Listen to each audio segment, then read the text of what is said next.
Oke, mari kita bongkar salah satu rahasia, atau mungkin lebih tepatnya, salah satu strategi paling kuat di jantung perusahaan-perusahaan terbesar di dunia. Sebuah strategi yang bisa menggeser miliaran dolar lintas negara, dan namanya adalah transfer pricing.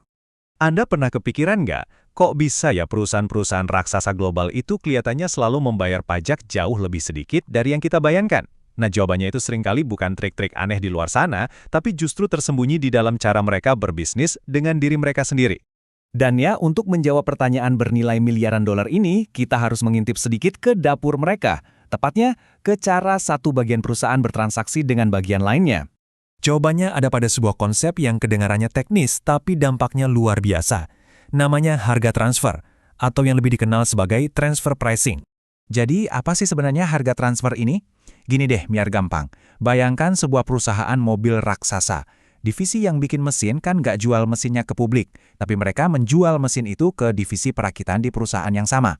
Nah, harga yang mereka sepakati untuk penjualan internal itulah yang kita sebut harga transfer.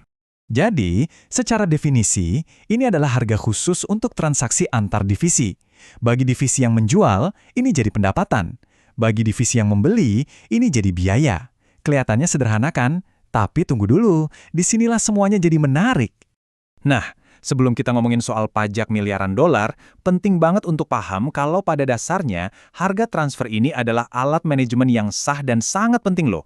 Tujuannya itu buat mengukur kinerja tiap divisi, biar para manajer termotivasi, dan supaya setiap bagian perusahaan bisa jalan seefisien mungkin. Pertanyaannya sekarang, gimana dong cara nentuin harga internal ini? Apa bisa asal tembak angka aja?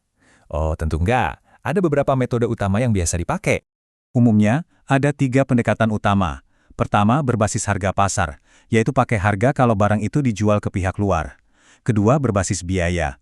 Gampangnya ya, berapa ongkos produksinya. Dan yang ketiga, lewat negosiasi langsung antar manajer divisi. Tiap metode ini ada plus minusnya. Harga pasar itu paling adil, tapi masalahnya seringkali nggak ada pembandingnya di pasar. Harga berbasis biaya itu gampang, tapi bisa-bisa malah menutupi kalau ada proses yang nggak efisien. Nah, kalau negosiasi, ini bagus buat otonomi divisi. Tapi ya siap-siap aja ada drama atau konflik internal. Intinya, memilih metodenya aja udah jadi bagian dari strategi. Oke, sekarang kita kembali ke pertanyaan awal kita soal pajak. Disinilah alat manajemen yang kelihatannya biasa aja tadi berubah jadi sebuah strategi keuangan internasional yang super canggih.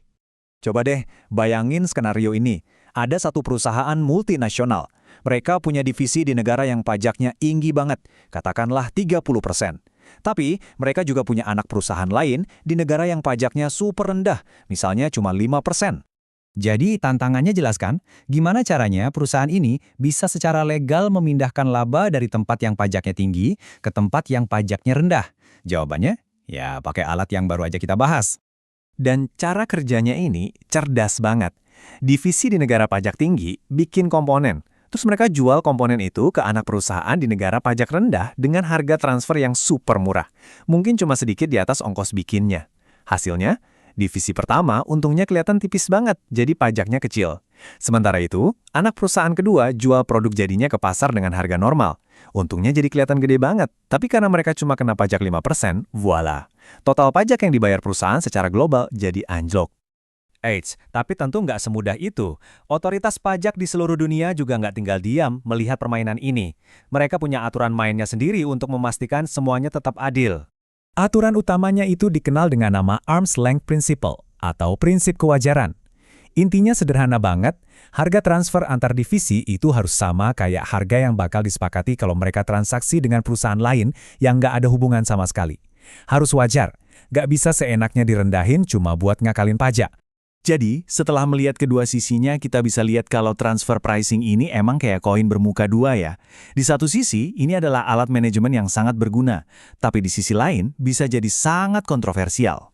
Jadi, mari kita rangkum poin-poin kuncinya.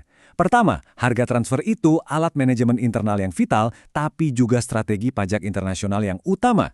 Kedua, buat perusahaan multinasional, fokusnya seringkali adalah meminimalkan pajak global. Ketiga, ini bukan isu kecil loh, ini isu pajak internasional nomor 1 bagi banyak perusahaan. Dan terakhir, ada prinsip arm's length yang jadi wasit dalam permainan ini. Nah, ini yang membawa kita ke pertanyaan pamungkas.